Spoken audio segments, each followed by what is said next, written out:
Good evening and welcome to the news at 10. His Majesty King Abdullah returned home after taking part in yesterday's 29th Arab Summit in Saudi Arabia. Prior to returning home, the King joined Saudi King Salman bin Abdulaziz Al Saud and a number of leaders and heads of Arab and world countries at today's closing ceremony of the military drill Joint Gulf Shield 1 in a military field in eastern Saudi Arabia. The military maneuvers involved several possible air, land and sea military scenarios by all participant military units. They included striking Air Force missile pads, naval vessel operations, coastal defense and clearing villages with the use of live ammunition. The Jordan Armed Forces Arab Army units joined the military forces of the 24 participant Arab countries in the month-long exercise which aimed at strengthening military and security cooperation and coordination among the regional countries. The military exercise is one of the largest war games in the region in terms of participation, modern military equipment and combat capabilities. The cabinet congratulated His Majesty on Jordan's success over its one-year presidency of the Arab Summit, expressing their pride. In its weekly meeting, it was decided to extend the working hours of the Driver and Vehicle Licensing Department so they could provide citizens with after-working hours services. They also decided to approve the implementation of the second phase of the electronic networking project to nearly 800 schools, which were not included in the first phase.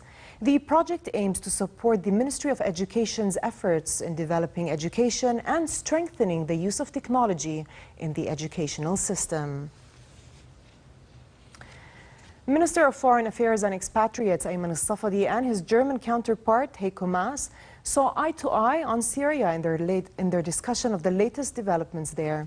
They agreed over the phone that there is no military solution to the Syrian crisis, while effective steps should be taken to support the Geneva process to end the crisis and stop the suffering of the Syrian people.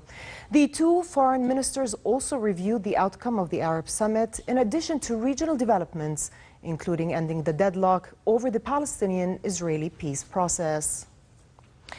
Minister Safadi also discussed the latest developments in Syria, especially the missile strikes led by the US, France and Britain, with his Italian counterpart Angelino Alfano.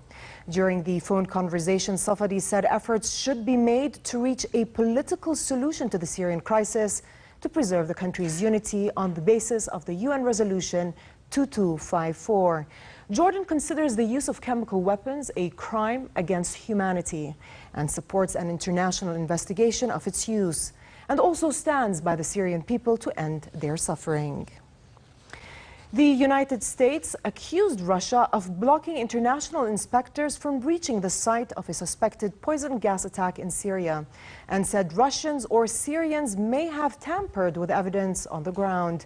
But Moscow immediately denied the charge and blamed delays on retaliatory US-led missile strikes on Syria at the weekend.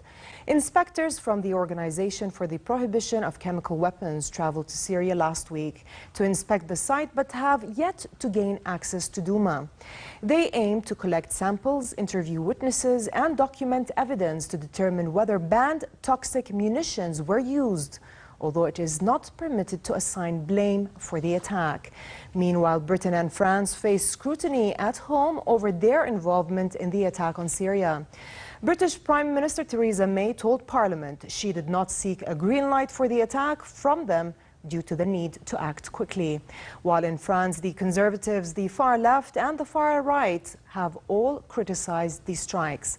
However, the 28 European Union countries have all endorsed the missile strikes.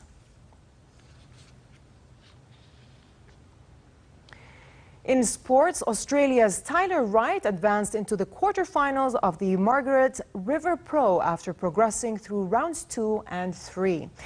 Wright overcame New Zealand's Paige Hareb with a score of 14.73 in round 2 before advancing past France's Johan Defay and Coco Ho of Hawaii in round 3 with 14.06. The third stop of the WSL Championship Tour had been put on hold after the first 3 heats of round 2 following a nearby shark attack. The event continued until the close of round 3 when surf conditions badly deteriorated, causing further competition to be postponed, including the cancellation of any activity tomorrow. And finally, a look at the weather forecast. It will be warm tonight and hot tomorrow as temperatures continue their rise 4 to 5 degrees above their seasonal average. Sunny spring weather is expected across the kingdom with southeasterly moderate winds. Amman can expect a high of 29 degrees Celsius and a low of 16 degrees at night, while in the Gulf of Aqaba it will be hot with highs of 35 degrees and lows of 21. With this, we come to the end of tonight's news. I'm Dan Abu Sham. Thanks for watching and have a good night.